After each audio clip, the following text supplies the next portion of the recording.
30번 볼게요. 30번의 주제는 공감이 갈등을 악화시킬 수도 있다는 비판적 견해가 있다.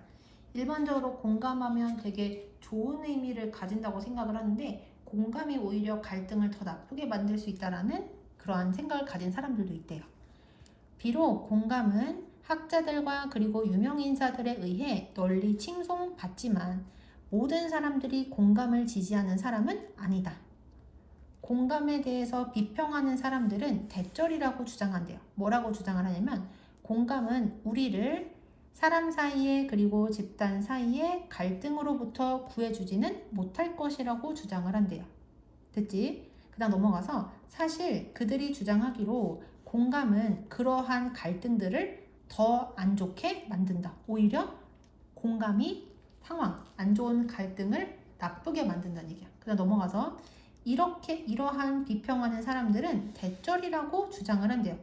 더 주장을 하는 게 뭐냐면 공감은 소모적일 수가 있고 그리고 번아웃 또는 고통에 대한 무감각으로 이어질 수 있다고 그렇게 주장을 한다.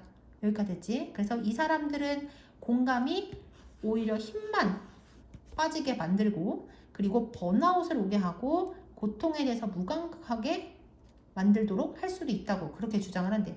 그러니까 계속 공감을 다른 사람한테 공감해라 다른 사람한테 공감해라 이러면은 공감을 해주는 사람 입장에서 되게 힘이 들고 그리고 계속 공감을 해주다 보면은 번아웃이 오고 그리고 계속 안 좋은 얘기를 들으면서 공감을 해주다 보면은 고통에 대해서 무감각까지 느끼게 된다는 얘기야. 그다음 넘어가서 그들은 대절이라고 주장을 한대요. 뭐라고 주장을 하냐? 우리는 텐드 투부정사 하면 투부정사하는 경향이 있다. 이렇게 해석이 되거든요. 근데 이 문장은 투부정사가 몇 개가 나오고 있냐면 2개가 나오고 있는 거야.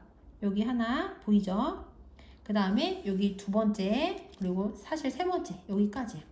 그러니까 우리가 가지고 있는 경향이 총 몇 개인 거야? 3가지인 거라고 보면 돼요. 자 보시면 그들은 우리가 첫 번째 인그룹 하면은 안에 있는 그룹에서 내 집단이라고 하면 돼요. 그러니까 우리가 속해 있는 그룹을 내 집단이라고 하는 거야. 그리고 그 반대인 아웃그룹 하면 이거는 외 집단.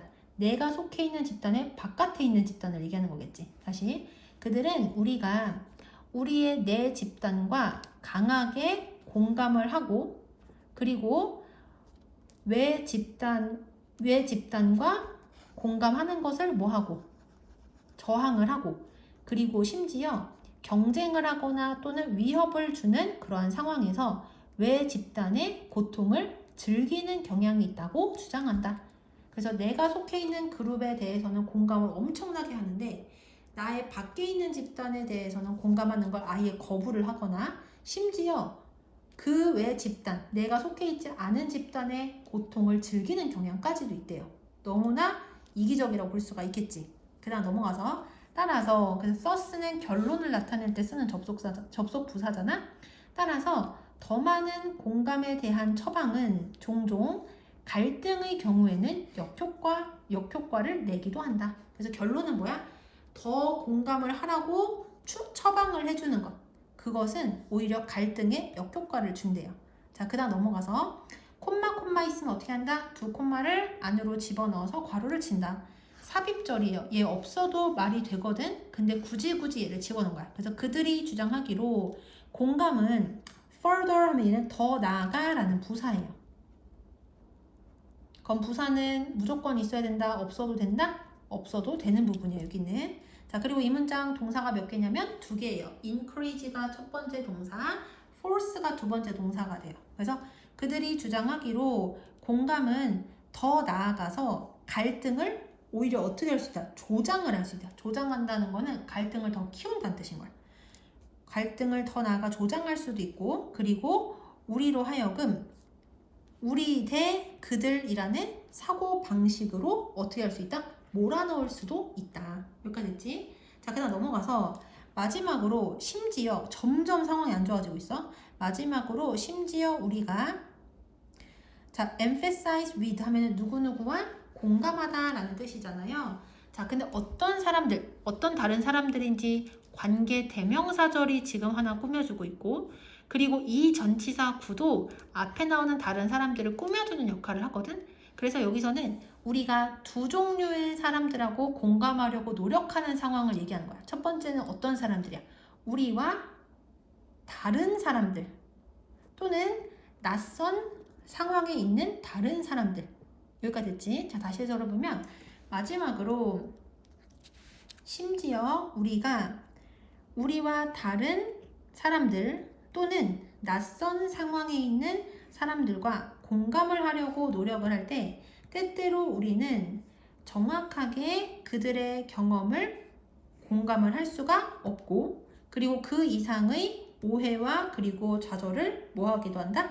야기시키기도 한다. 여기까지 됐지? 그러니까 공감을 하려고 하는데도 아무리 노력을 해도 정확하게 그들을 공감할 수 없는 상황이 오기도 하고 그것 때문에 오해와 그리고 좌절이 생길 수도 있다는 얘기야. 여기까지 되시죠? 자, 그다음 넘어가서 공감을 비판하는 사람들은 대절이라고 주장을 한대요. 그러면 이제 이 사람들이 해결책을 내놔야 될 거 아니야. 계속해서 공감하면 안 된다라고 부정적인 얘기만 하면 안 되잖아요.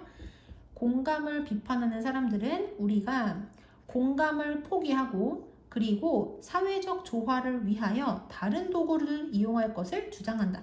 예를 들어서 이성적인 공감이나 또는 두려움, 분노, 그리고 수치심과 같은 도덕적인 감정. 그래서 무조건적으로 아무거나 다 공감해 주는 게 아니라 이성적으로 생각을 하고 공감해 줄 만한 것은 공감을 하고 그리고 도덕적인 감정들 같은 경우는 얼마든지 사용을 해도 된다.